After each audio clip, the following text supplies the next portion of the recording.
This is Sheetal Rajput. Welcome to JK exam cracker. तो आज का हमारा जो वीडियो है वो 30 एमसीक्यूज़ हम डिस्कस करेंगे based on my last lecture that is union and its territories. तो हमने लास्ट के लेक्चर में ये पढ़ लिया है कौन से आर्टिकल में आता है। आर्टिकल 1 से 4 अंडर पार्ट 1 में आता है union and its territory. Article 1 ने क्या कहा है, 2 ने, 3 ने, 4 ने, ये हम डिटेल में डिस्कस कर चुके हैं लेक्चर में। अगर आपने वो नहीं देखा है, आई रिक्वेस्ट यू कि एमसीक्यू सॉल्व करने से पहले आप वीडियोस लेक्चर ज़रूर देख लो। उससे क्या होगा, ऑलरेडी आपको आइडिया लग जाएगा कि एमसीक्यू कैसे होंगे और एमसीक्यू सॉल्व करने में भी आपको बहुत ज़्यादा हेल्प होगी। ठीक है, तो चलिए स्टार्ट करते हैं। क्वेश्चन नंबर 1 है, who recommends formation of unilingual state of Punjab for the Punjabi speaking people? किसने रेकमेंड किया था कि पंजाबी स्पीकिंग पीपल के लिए अलग से एक स्टेट होनी चाहिए जिसका नाम पंजाब होगा? शाह कमीशन ने, फैजल अली कमीशन ने, जेवीपी कमीशन ने, धर कमीशन ने? इसका जो सही आंसर है गाइज, साथ साथ में आपको कमेंट सेक्शन में आंसर्स बताने हैं। इससे आप ही का भला होगा, आप ही की रिवीजन होगी, आपको लर्न करने की ज़रूरत नहीं पड़ेगी, आपको चीज़ें ऑटोमेटिकली याद हो जाएंगी, क्योंकि नंबर ऑफ़ टाइम्स आप आंसर देंगे कमेंट सेक्शन में उतना ज़्यादा आपका रिवीजन होगा। तो चीज़ें ना याद करने की ज़रूरत नहीं पड़ती है, जितनी बार आप रिवाइज करोगे वो आपको ऑटोमेटिकली याद हो जाएगा। तो साथ साथ में आंसर दो। इसका जो सही आंसर है वो है ए, शाह कमीशन। शाह कमीशन ने कहा था कि पंजाबी स्पीकिंग लोगों के लिए एक अलग से स्टेट होनी चाहिए जिसका नाम होना चाहिए पंजाब। तो A is the right answer. तो ये जो डिमांड है सेपरेट सिख होमलैंड की, जिसको पंजाबी सूबा भी कहा जाता है, ये अकाली दल ने रेज की थी under the leadership of master Tara Singh. नाम याद रख सकते हैं आप। तो क्या रिकमेंडेशन थी कि पंजाबी स्पीकिंग एरियाज़ जो हैं उनको पंजाब में मिला दिया जाए, अलग से पंजाब स्टेट बना दी जाए, और जो भी हिंदी स्पीकिंग लोग हैं उनको हरियाणा में डाल दो, हरियाणा के साथ मर्ज कर दो, एंड जो भी हिल एरियाज़ है उनको उस टाइम पर जो यूनियन टेरिटरी थी हिमाचल प्रदेश उसमें ऐड ऑन कर दो। ठीक है, फिर 1971 में क्या हुआ, जो हिमाचल प्रदेश पहले यूनियन टेरिटरी थी वो 18th स्टेट बन गई हमारी इंडियन यूनियन की। देखिए, अभी तक के भारत के इतिहास में कभी भी किसी स्टेट को यूटी नहीं बनाया है, हमेशा ही यूटीज़ को स्टेट बनाया है। बट जम्मू कश्मीर और लद्दाख ऐसी दो एग्जाम्पल्स हैं जहां पर पहली बार किसी स्टेट को यूटी में कन्वर्ट किया है। ठीक है, चलिए क्वेश्चन नंबर 2 है, which amendment act made Sikkim a full fledged state of India? This question is very important. मतलब एक एग्ज़ाम देने में गई थी और उसी दिन सुबह द हिंदू का न्यूज़पेपर मैंने पढ़ा, एंड वहाँ पर सिक्किम का मतलब सिक्किम ने जब स्टेटहुड अपनाया था वो दिन था उस दिन, तो उसको सेलिब्रेट किया जा रहा था, तो उस पर आर्टिकल आया हुआ था। तो मैंने वो पढ़ा, जनरली मैंने पढ़ा, आई वॉज नॉट एक्सपेक्टेड कि वहाँ पे ये वाला क्वेश्चन आ जाएगा। तो जब मैंने ये पढ़ा और एग्ज़ाम देने गई तो I was very happy. Same ditto यही क्वेश्चन वहाँ पर आया था, और इसका जो आंसर है वो है 36th अमेंडमेंट एक्ट में सिक्किम को फुल फ्लैज स्टेट हमने बनाया था। तो इसका जो आंसर है वो है ए। तो देखिए, हमेशा पढ़ते रहो, ये मत सोचो कि आज एग्ज़ाम है तो आज मैं इस चीज़ को छोड़ देता हूँ या उस चीज़ को छोड़ देता हूँ। मे बी वही सवाल आपके फाइनल एग्जाम्स में आ जाए। इवन आप इंटरव्यू देने जा रहे हैं तो सुबह द हिंदू पढ़ के जाइए, क्योंकि कभी कभी उस मॉर्निंग के ही द हिंदू से आपसे सवाल पूछ ले जाएंगे। राइट, चलिए क्वेश्चन नंबर 3 है, which state was established as a 15th state of independent India? ऐसे सवाल अक्सर पूछे जाते हैं। अगर आप गुजरात से हैं, सॉरी मतलब जिस भी स्टेट से आप हैं, जब वो स्टेट बनी होगी उसका नंबर आपसे पूछ लिया जाएगा। यहाँ पे 15th पूछा है, गोवा, मिजोरम, गुजरात, नागालैंड। तो इसका जो सही आंसर है वो है गुजरात। तो 15th स्टेट जो बनी थी वो थी गुजरात। क्वेश्चन नंबर 4 है हमारे पास, इनमें से कौन सा ट्रू है? Since formation of new states under article 3 involve changing the first and fourth schedule, it need special majority in both the houses of parliament. The 10th Constitutional Amendment Act of 1960 was enacted to transfer the Berubari union to Pakistan. तो ये Berubari union को हमने पाकिस्तान में क्यों दिया था, कैसे दिया था, इस पर मैं डिटेल में पढ़ा चुकी हूँ अपने लास्ट लेक्चर में, आप वो देख लो, आपको समझ आ जाएगी। अच्छा, इसमें पूछा है ये ट्रू कौन सा है, तो इसका जो सही आंसर है वो है नाइदर 1 नॉर 2। इनमें से एक भी सही नहीं है। क्यों? चलिए एक्सप्लेनेशन देखते हैं।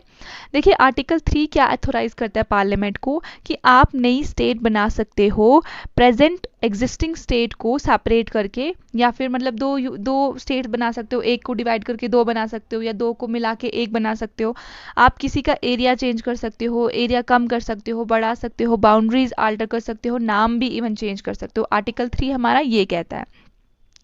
However a bill regarding above changes can be introduce in the parliament only. तो ये जो चेंजेस हैं ये सिर्फ पार्लियामेंट कर सकता है, but with the prior recommendation of the president. President की रिकमेंडेशन के बगैर वो नहीं कर सकता है। जैसे कि मनी बिल होता है, ठीक है, मनी बिल जो है वो लोकसभा में ही इंट्रोड्यूस होता है एंड प्रेसिडेंट की परमिशन से ही इंट्रोड्यूस होता है, अदरवाइज नहीं होता है। और ये आपको याद रखना है कि कोई भी बिल मनी बिल है या नहीं है, ये कौन डिसाइड करता है? ये speaker of the Lok Sabha decide करता है। आपको ये भी याद रखना है। Also before recommending the bill, ये मैं आपको डिटेल में पढ़ा चुकी हूँ, ठीक है। पार्लियामेंट किसको रिकमेंड करता है?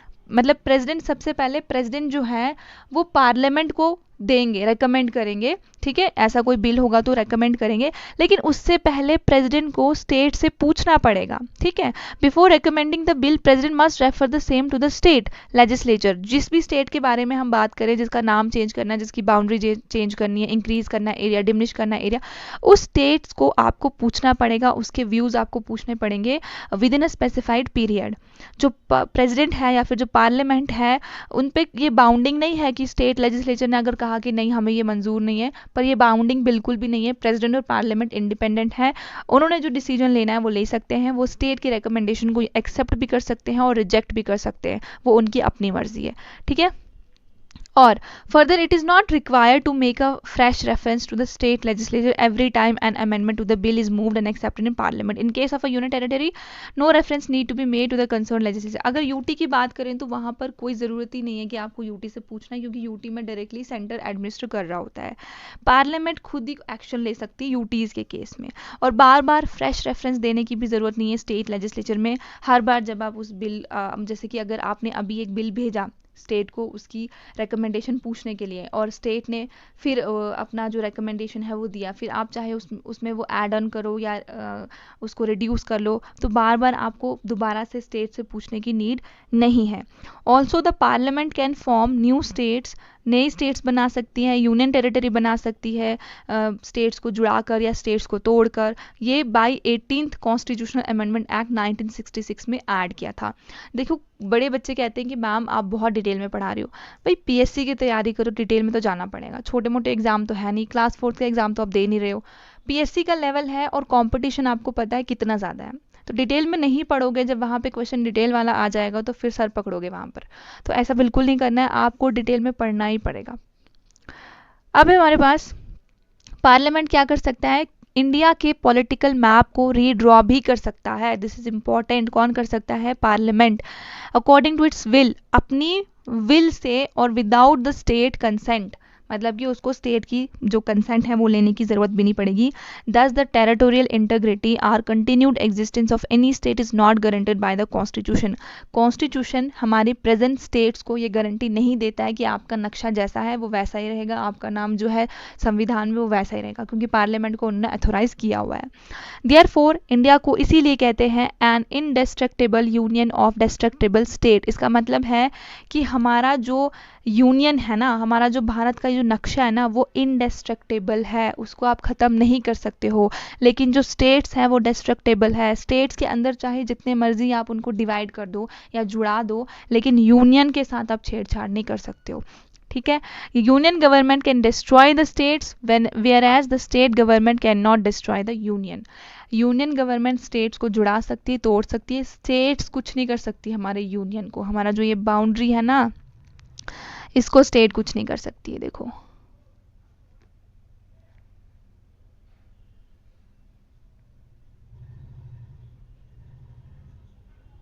एक रफ मैप है ये, ठीक है। तो इस यूनियन के बाहर आप नहीं जा सकते हो, अंदर चाहे आप जो मर्जी कर लो, राइट। चलिए अब देखिए यहाँ पे थोड़ा सा यूएसए के बारे में बताया कि यूएसए में क्या है। यूएसए में एक्चुअली उसको क्या कहा जाता है? An indestructible union of indestructible state. ऐसा क्यों कहा जाता है? Because the American federal government can not form new states और alter the borders of existing states without the consent of the states concerned. मतलब कि जैसे हमारे पास पार्लियामेंट के पास पावर है कि वो बिना स्टेट को पूछे भी चेंजेस ला सकते हैं, वहाँ की फेडरल गवर्नमेंट के पास ये पावर नहीं है। स्टेट्स को पूछे बगैर वो कोई अल्ट्रेशन नहीं कर सकते हैं एग्जिस्टिंग स्टेट्स की बाउंड्री के साथ, और कोई नई स्टेट भी नहीं बना सकते हैं, ठीक है। इसलिए इसको कहा जाता है इनडेस्ट्रक्टेबल यूनियन ऑफ इनडेस्ट्रक्टेबल स्टेट। आप चाहें तो इसको रीड कर सकते हैं। अब हमारे पास question number 5, which of the following are known as linguistic provinces commission. Question number 5 है हमारे पास कि इनमें से किन को लिंग्विस्टिक प्रोविंसेस कमीशन कहा जाता है, मतलब कि इनमें से कौन सी कमेटी ने लैंग्वेज जो प्रोविंस बनेंगे वो लैंग्वेज के बेसिस पर बनेंगे वो कमीशन है। तो फैजल अली, धर commission, JVP commission. 3, 1 and 3, 2 and 3, all of the above. इसका जो सही आंसर है वो है ऑल ऑफ द अबव। इस चैप्टर में मैंने आपको पढ़ाया था फैजल अली कमीशन आई थी, फिर धर कमीशन आई थी, फिर जेवीपी कमीशन, जवाहरलाल नेहरू, वल्लभ भाई पटेल और पत्ताबाई सीता रमैया, ये 3 मेंबर थे इसके। ठीक है, तो इनको मैं डिटेल में पढ़ा चुकी हूँ। इसका जो आंसर है वो है D, all of the above. Question number 6 है हमारे पास, इनमें से कौन सा ट्रू है। आर्टिकल 3 अलो करता है एडमिशन और इस्टेब्लिशमेंट ऑफ न्यू स्टेट्स जो हमारे यूनियन ऑफ इंडिया का पार्ट नहीं है, उनको हम एडमिट कर सकते हैं और नई स्टेट बना सकते हैं। इंडिया जो है वो किसी भी फॉरेन टेरिटरी को एक्वायर नहीं किया है जब से आज़ाद हुआ है। तो इसका कौन सा आंसर जो है वो करेक्ट है आपको बताना है। तो इसका जो सही आंसर है वो है ओनली 1। फॉरेन टेरिटरीज को हमने कहाँ से लिया था, कौन कौन सी हैं, गोवा, दमन एंड दीव, पुडुचेरी, दादर एंड नागर हवेली, ये सभी चीज़ें जो है, ये सभी स्टेट्स जो हैं जो अब के टाइम पे स्टेट्स और यूनियन टेरिटरीज हैं, इनको हमने फॉरेनर से लिया था, पुर्तगीज़ से लिया था, फ्रेंच से लिया था। बस आपको मुझे बताना है कि कौन सी स्टेट्स को हमने पुर्तगीज़ से लिया था और कौन सी स्टेट्स को हमने फ्रेंच से लिया था। तो ये क्वेश्चन आ जाते हैं एग्जाम में, तो आपको मुझे इसके आंसर बताने हैं। 7th क्वेश्चन है हमारे पास, इनमें से किस स्टेट का ओल्ड नेम जो है वो रॉन्गली गिवन है। Karnataka, Mysore, Tamil Nadu, Madras, Lakshadweep, Lakshadweep, Minicoy and Amindivi island, Meghalaya, eastern hill province. तो इनमें से रॉन्ग कौन सा है, रॉन्ग है इसमें D part, that is Meghalaya eastern hill province. North eastern state है मेघालय और इसको असम से हमने निकाला था, मतलब ये अर्लियर असम का पार्ट थी, फिर हमने इसको मेघालय बनाया था, अलग से स्टेट बनाया था। नेक्स्ट 8th क्वेश्चन है हमारे पास, इनमें से फैजल अली कमीशन की रिकमेंडेशन क्या थी, क्या क्या रिकमेंडेशन दी थी फैजल अली कमीशन ने।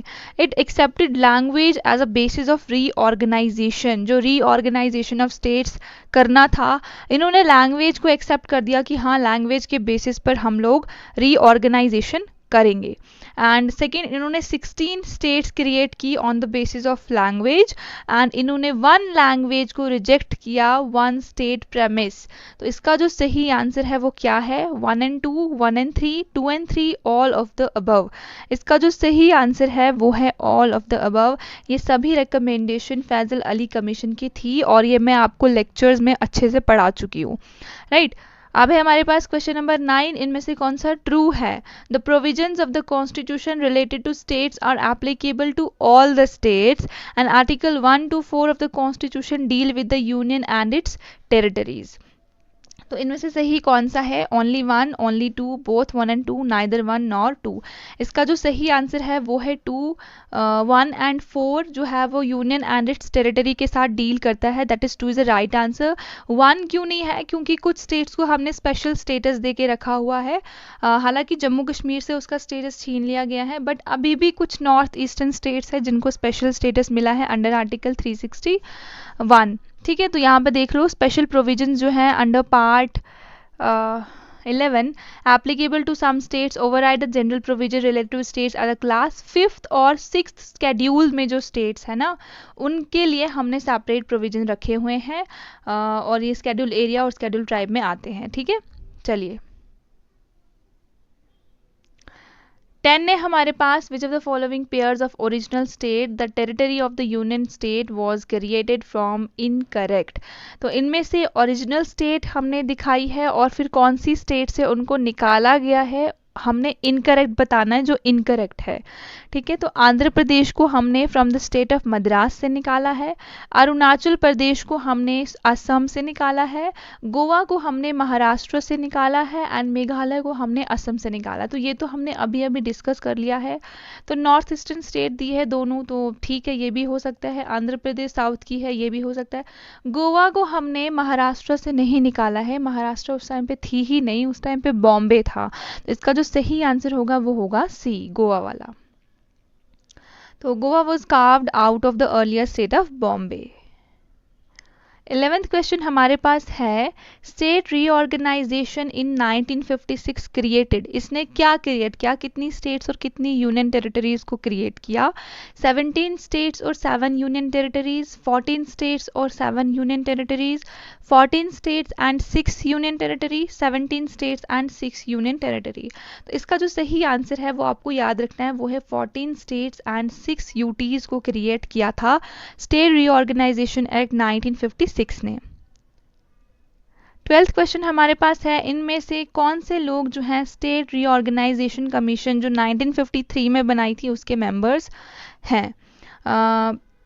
पताभाई Sitaramayya, Faizal Ali, H.N.. खुंजरू, K. N.. Panicker.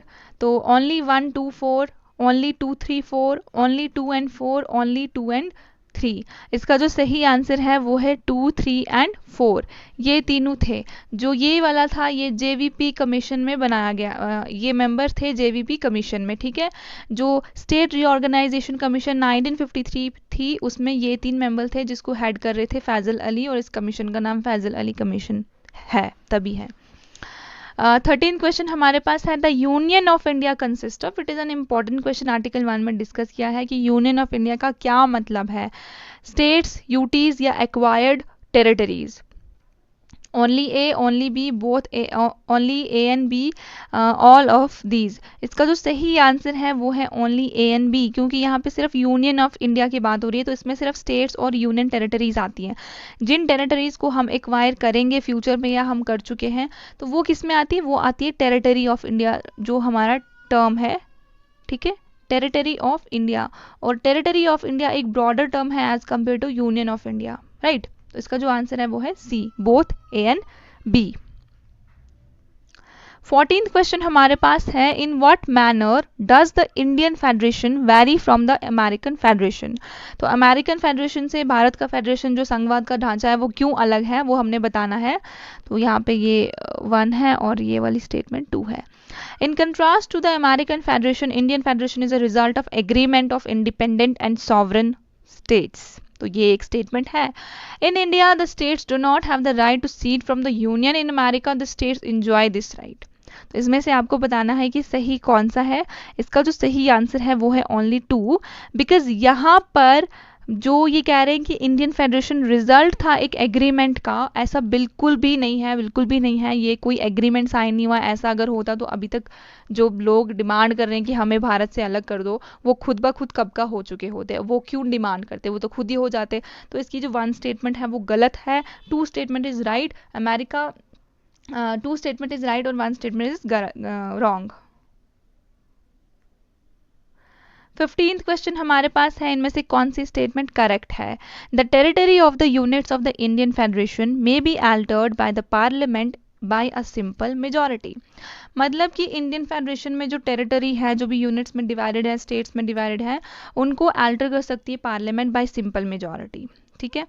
Consent of the state legislative is necessary before the parliament redistribute territory of the concern state. तो स्टेट का कंसेंट होना बहुत ज़्यादा इंपॉर्टेंट है जिस स्टेट से भी हम ऑल्ट्रेशन कर रहे हैं। थर्ड है कि the president consent is necessary for introducing a bill on redistributing territory of any state in the parliament. इसमें कह रहे हैं कि प्रेसिडेंट की कंसेंट होना बहुत ज़्यादा इंपॉर्टेंट है अगर आप कोई बिल इंट्रोड्यूस करते हो तो। President must receive the state opinion before recommending a bill on altering the same on altering the name of the state. तो प्रेसिडेंट को स्टेट का ओपिनियन लेना ज़रूरी है, हालांकि बाद में वो उसको माने या ना माने वो उनकी मर्जी है, बट ओपिनियन लेना ज़रूरी है, ये संविधान में लिखा है। इसका जो सही आंसर है वो है डी। क्वेश्चन नंबर 16 है arrange the following states in a chronological order of their formation. तो इनमें से पहले कौन बनी है हमने वो देखना है, हरियाणा, नागालैंड, सिक्किम या अरुणाचल प्रदेश। तो इसका जो सही आंसर है वो सबसे पहले बना था भाई नागालैंड बना था, उसके बाद बना था हरियाणा, उसके बाद बना था सिक्किम और लास्ट में बना था अरुणाचल प्रदेश। तो इसका जो आंसर है वो है सी। एक बार देख लेते हैं इनके ईयर्स। नागालैंड बना था 1962 में, हरियाणा बना था 1966 में, सिक्किम बना था 1974 में और अरुणाचल बना था 1986 में। अरुणाचल जो है वो हमारी ईस्टर्न मोस्ट स्टेट है, आपको याद रखना है। चलिए कमेंट सेक्शन में बताइए नॉर्दर्न मोस्ट स्टेट कौन सी है या यूनियन टेरिटरी कौन सी है, दोनों बताना, स्टेट कौन सी है और यूटी कौन सी है, सदर्न मोस्ट स्टेट कौन सी है, वेस्टर्न मोस्ट स्टेट कौन सी है, ये सभी आंसर्स आपको देने कमेंट सेक्शन में। चलिए क्वेश्चन नंबर 17 है, करेक्ट स्टेटमेंट बताओ। The state reorganisation commission under Fazal Ali outrightly rejected the idea of linguistic state, और ये तो हमने अभी अभी डिस्कस किया था। It suggested the abolition of four fold classification of states under the original constitution. तो जो ब्रिटिशर्स ने फोर फोल्ड क्लासिफिकेशन किया था स्टेट्स का, ये मैं बता चुकी हूँ कौन से फोर फोल्ड क्लासिफिकेशन थे, वो उस लेक्चर में जाके आप देख लेना। इसने उसको एबॉलिश करने का सजेशन दिया, बिल्कुल सही है, लेकिन इसने रिजेक्ट नहीं किया था, इसने एक्सेप्ट किया था लिंग्विस्टिक आइडिया को। तो इसका जो सही आंसर है वो है ओनली 2। तो यहाँ पे दिया हुआ है आपको, आप पढ़ लेना। 18th क्वेश्चन हमारे पास है, इनमें से करेक्ट स्टेटमेंट हमने बतानी है। तो ये है 1 और ये है 2। As per the Indian constitution India is a federation of state. Bharat के संविधान के अकॉर्डिंग इंडिया जो है वो फेडरेशन ऑफ स्टेट है। भाई बहुत जोर लगाया था मैंने इस स्टेटमेंट पर जब मैंने आपको यूनियन एंड इट्स टेरिटरी वाला चैप्टर पढ़ाया था। सेकंड स्टेटमेंट है कि India opted for a federal form of government due to its large size and socio cultural diversities. ठीक है, इनमें से सही स्टेटमेंट कौन सी है? Only 1, only 2, both of these, neither of these. इसका जो सही आंसर है वो है 2। हमने फेडरल फॉर्म ऑफ गवर्नमेंट को अपनाया तो है, लेकिन हमारे संविधान में फेडरेशन ऑफ स्टेट नहीं है भाई, यूनियन ऑफ स्टेट है, यूनियन ऑफ स्टेट। ठीक है, तो ये आपको याद रखना है। Article 1 says India that is Bharat as a union of states rather than a federation of states. ऐसा क्यों? This provision deals with 2 things. पहला name of the country and the second is type of polity. ठीक है, name क्या बताया? India और भारत दोनों को बताया, और सेकेंड इन्होंने बताया कि यूनियन ऑफ स्टेट है, मतलब पॉलिटी बता रहे हैं कैसी है, यूनियन है। ठीक है, इसका मतलब है कि Indian federation is not a result of an agreement among the states like the American federation we discussed earlier, and the second is the states have no right to secede from the federation. States को हक नहीं है कि वो भारत के federation से बाहर जा सकती हैं। ठीक है, और आर्टिकल 1 टेरिटरी ऑफ इंडिया को कैसे क्लासिफाई करता है? 3 कैटेगरीज में, territory of state, union territory, और वो टेरिटरीज जो हमने अपनाई है, जो हमने किसी फॉरेन गवर्नमेंट से ली है, उनको भी इंक्लूड करते हैं। एग्जाम्पल मैं आपको दे चुकी हूँ, गोवा, दमन एंड दीव, पुडुचेरी वगैरह वगैरह। ठीक है, चलिए तो यहाँ पे दिया हुआ है, आप पढ़ लेना। क्वेश्चन नंबर 19 है, which are the following factors were identified by the Fazal Ali commission that needed to be taken into account in any scheme for reorganisation of states. ठीक है, इसका आंसर बताना है आपको। इनमें से कौन से फैक्टर्स हैं फैजल अली कमीशन ने जिनको आइडेंटिफाई किया था और कहा था कि जब भी आप रीऑर्गेनाइजेशन ऑफ स्टेट करोगे इन फैक्टर्स को दिमाग में रखकर ही करना। Preservation and strengthening of unity and security of the country, linguistic and cultural homogeneity, financial, economic, administrative consideration, planning and promotion of the welfare of the people in each state as well as nation as a whole। इसका जो सही answer है वो comment section में आप मुझे बताइए। Options are 1, 2 and 3, 2 and 3, 2, 3 and 4, all of these. इसका जो सही आंसर है वो है ऑल ऑफ दीज। ये सभी चीज़ें रेकमेंड की थी फैजल अली कमीशन ने कि जब भी भारत में रीऑर्गेनाइजेशन ऑफ स्टेट होगा, बस इन चीज़ों को ध्यान में रखो और फिर आप जितना मर्जी रीऑर्गेनाइजेशन कर दो, बट ये चीज़ें हैम्पर नहीं होनी चाहिए at any cost. 20th question है, करेक्ट स्टेटमेंट बताओ भाई। To deal with the demand for creation of state on linguistic basis, linguistic province committee को अपॉइंट किया था दिसंबर 1948 में। सेकंड स्टेटमेंट है, इस कमेटी को जेवीपी कमेटी कहते हैं। जेवीपी कमेटी का मैंने अभी अभी बताया इसमें कौन कौन मेंबर थे, जे से, वी से और पी से उनके नाम है, आप मुझे कमेंट सेक्शन में बताओ वो नाम। The committee rejected language as a basis for reorganisation of state, और जो ये जेवीपी कमेटी थी इसने लैंग्वेज को रिजेक्ट कर दिया था कि लैंग्वेज जो है रीऑर्गेनाइजेशन ऑफ स्टेट का बेसिस नहीं होना चाहिए, जिसको फैजल अली कमीशन ने एक्सेप्ट कर दिया था। सॉरी मैं थोड़ा सा तेज़ बोल रही हूँ, और आप कमेंट सेक्शन में लिखते भी हो कि मैडम आप थोड़ा तेज़ बोलते हो, थोड़ा स्लो बोला करो। आई एम एक्सट्रीमली सॉरी, अभी हम स्लो बोलेंगे, राइट। तो बताइए भाई इसमें से करेक्ट स्टेटमेंट कौन सा है? Only 1 and 3, 1 and 2, only 1, all of these. इसका जो सही आंसर है वो है ऑल ऑफ दीज, क्योंकि ये एक कमेटी बनाई गई जिसको जेवीपी कमेटी कहा गया और इसने लैंग्वेज को रिजेक्ट कर दिया था कि लैंग्वेज के बेसिस पर हम नहीं बना सकते स्टेट्स को। यहाँ पे दिया है, आप पढ़ लो। ओहो, यहाँ पे आंसर भी दिए हुए हैं, पर पहले ही आपको आंसर लिख देने हैं, फिर देखना नहीं है, ठीक है। 21 क्वेश्चन है हमारे पास, इनमें से कौन से कॉन्स्टिट्यूशनल अमेंडमेंट एक्ट ने दिल्ली को स्पेशल स्टेटस का दर्जा दिया? कौन सा स्पेशल स्टेटस है ये? 69th constitutional amendment act of 1991 में दिल्ली को national capital region of India का दर्जा मिला था, एनसीआर जिसको हम कहते हैं शॉर्ट फॉर्म में, दिल्ली को हम एनसीआर रीजन भी कहते हैं, ठीक है। तो ये इंपॉर्टेंट है, रिपीटेडली पूछा गया है कौन सा अमेंडमेंट एक्ट था, तो 69th था, आपको ये याद रखना है। 22 क्वेश्चन है हमारे पास, arrange the following events in the chronological order, correct chronological order in relation to the demand for state reorganisation in post independent India. कैसे कैसे कौन कौन सी कमेटी बनी, कैसे कैसे डिमांड हुई, तो उसको हमने क्रोनोलॉजी में लगाना है। तो जेवीपी कमेटी को अपॉइंट किया गया सबसे पहले, फिर जयपुर सेशन ऑफ कांग्रेस हुआ, फिर एसके धर कमीशन अपॉइंट हुई, फिर स्टेट रीऑर्गेनाइजेशन कमीशन फॉर्मुलेट हुई। तो इधर आपके पास ऑप्शन दिए हुए हैं, तो इसका जो सही आंसर है वो है सी। सबसे पहले एसके धर कमीशन को बनाया गया था, इसके बाद जयपुर सेशन ऑफ कांग्रेस हुआ, इसके बाद जेवीपी कमेटी आई, फिर आई स्टेट रीऑर्गेनाइजेशन कमेटी, मतलब कि फैजल अली कमेटी, जिसने लैंग्वेज को एक्सेप्ट कर दिया था। तो सी इज द राइट आंसर, यहाँ पे दिया हुआ है, आप देख लो। 23 क्वेश्चन है हमारे पास, which of the following union territories MLA do not participate in the election of the president of India? President के इलेक्शन में इनमें से कौन सी यूनियन टेरिटरी के एमएलए पार्टिसिपेट नहीं करते हैं? Member of legislative assembly, Lakshadweep, Chandigarh, Puducherry, both A and B. तो इसका जो सही आंसर है वो है ए एंड बी। यहाँ पे डू नॉट पूछा है, अगर पूछा होता कि कौन करता है तो पुडुचेरी और दिल्ली तो करते हैं, और अब तो इसमें जम्मू भी शामिल हो गया, जम्मू कश्मीर, ठीक है। तो तीन यूनियन टेरिटरीज ऐसी हैं जो प्रेसिडेंट के इलेक्शन में अब वोटिंग देंगे, और इसमें से जो चंडीगढ़ है वो नहीं है, ठीक है। और प्रेसिडेंट के इलेक्शन में कैसे वोटिंग होती है, देखो सिंगल ट्रांसफरेबल वोट होता है प्रोपोर्शनल रिप्रेजेंटेशन के थ्रू। इसमें क्या होता है, एक इलेक्टोरल कोलाज बनाया जाता है जिसमें इलेक्टेड मेंबर्स होते हैं, elected members of the parliament, यानी कि लोकसभा एंड राज्यसभा दोनों हाउसेस के इलेक्टेड मेंबर्स होंगे। और यूनियन टेरिटरीज जहाँ पर स्टेट लेजिस्लेटिव असेंबलीज हैं उनके भी इलेक्टेड मेंबर्स होंगे, समझ रहे हो। यूनियन टेरिटरीज कौन कौन सी? पुडुचेरी, दिल्ली और जम्मू कश्मीर, इनके इलेक्टेड मेंबर्स होंगे, और जितनी भी स्टेट्स हैं उनके इलेक्टेड मेंबर्स होंगे, उनका पार्टिसिपेशन होगा और वो लोग वोट देंगे। याद रखना, इसमें काउंसिल ऑफ स्टेट्स का मेंशन नहीं है, और नॉमिनेटेड मेंबर्स का भी मेंशन नहीं है, जो मेंबर्स को प्रेसिडेंट ऑफ इंडिया नॉमिनेट करते हैं, लोकसभा में 2 और राज्यसभा में 12, ठीक है। चलिए, क्वेश्चन नंबर 24 है, इनमें से कौन सी स्टेटमेंट जो है नॉट करेक्ट, जो सही नहीं है, जो फॉल्स है, ठीक है, इसको समझा करो ये क्या कह रहा है। India currently does not have any acquired state. Union territory is the area which is directly under the central control.